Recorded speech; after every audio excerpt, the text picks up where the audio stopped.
Hello friends, welcome to HR Colors. This is a channel in which we, a team of HR professionals with industry experience, share our learnings for the HR fraternity. In today's edition of the channel, we talk about how to formulate an annual manpower plan in any organization in simple and very easy steps. Friends, as you know, timely placement of manpower of right quantity and right quality is an important responsibility of the HR department.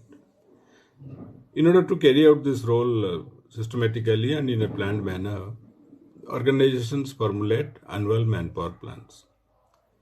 In the slide, you can see a basic template which a manpower plan in any organization follows. The plan monitors three indices of manpower number, manpower cost, and employee productivity. What are these indices? We'll see in a later slide. Initially the plan records the opening balance of these indices. Opening balance meaning the beginning of the planning period, which is normally the beginning of the financial year. The plan document also records the closing balance of the very same three indices. Closing balance means at the end of the planning period or at the end of the financial year. The closing balance is also in one way records the targets of the manpower plan. In between, there are processes of separations and recruitment, by suitably regulating which the targeted closing balance is achieved.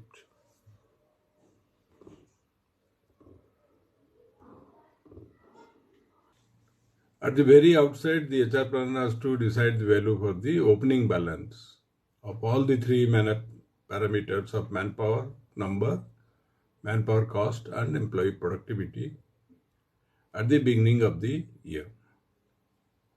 The manpower number, of course, is very easily derived from the count in the employee database. The second parameter, manpower cost, is an indicator of how cost effectively manpower is utilized in the organization. This is calculated by dividing the total expenditure on employees with the total output of the organization. The third parameter of employee productivity is an indicator of how gainfully employees are engaged in the organization. This is calculated by dividing total units of output with the number of employees in the. Having fixed the value for opening balance, the planners have to shift his attention to the fact of employee separation. Retirement is a natural separation and it can be very easily derived from the employee database, as the same is linked to the age of the employees. But in addition, there would be other kind of employee separation. One is that some employee may resign during the period. There may be cases of termination on the ground of medical unfitness or on the ground of indiscipline. There may be few cases of unfortunate death during the period. All these types of separation has to be estimated by the HR planner. One normal way of making the estimate is by taking an average percentage of these separations during last 5 years and extrapolating the same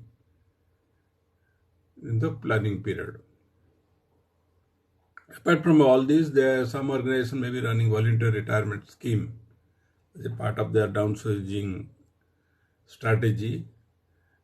And then the strategy, voluntary retirement scheme strategy as paper would indicate how many VRS cases are going to happen during the period.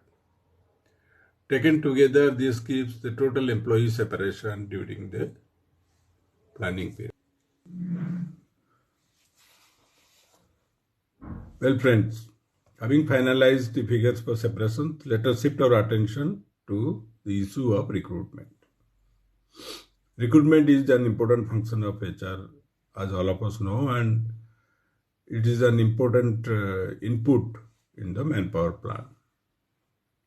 Whereas separations cause reduction of number of employees and manpower cost, recruitment is one which adds to the number of employees and adds to the manpower cost.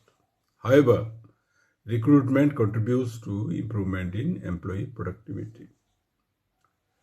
The separations and vacancies arising in critical skills are needed to be filled up through recruitment. Similarly, any new expansion projects coming up will require recruitment to man the positions in time. Among the various types of recruitment, we are most familiar with the external recruitment, that is the recruitment through open advertisements, through social media, or through campus selection. But there are also cases of internal recruitment, and if so, that has to be specifically featured in the manpower plan. Internal recruitment means giving opportunity of selection to the existing employees if they are competent to man the new positions which have come up for filling up. Lastly, there may be cases of redeployment, and if the redeployment means due to any change in business operations or any other reason, if the employees from the existing areas are needed to be shifted to man the new positions elsewhere in the organization. So such cases are to be identified and featured in the manpower plan. This is how the recruitment figures are to be recorded in the manpower plan. Once the recruitment figures are available, the closing balance can be mathematically derived from the earlier values of closing balance, separations, and recruitment. The manpower number at the closing balance would be the manpower at the opening balance minus the separations plus the external recruitment. Similarly, the employee cost and productivity can be recalculated and put up. With this, our manpower plan template is complete with values. At this stage, a very important responsibility of the HR planner is to check whether this first draft of the plan is compatible with the manpower strategy of the company or not. For example, if the company aims at heavy manpower downsizing, the same can be checked. The same can be checked from the gap between the opening balance of manpower and closing balance of manpower number. Similarly, the idea is to reduce manpower cost. The same can be verified from the plan template. Lastly, if there is a plan to increase employee productivity, the same can be checked from the template. In case the draft is not compatible with the strategy, by suitably readjusting separations and recruitment, the required targets can be modified and put up as the first draft of the manpower plan.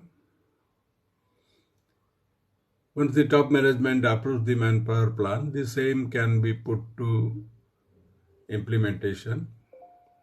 While implementing, the plan can have further subdivisions at lower level subdivisions and units. There can be plan in different time period of monthly, quarterly, and half yearly. There can be one plan for the managers and executives and another for the employees. With this, the manpower plan is rolled out for implementation.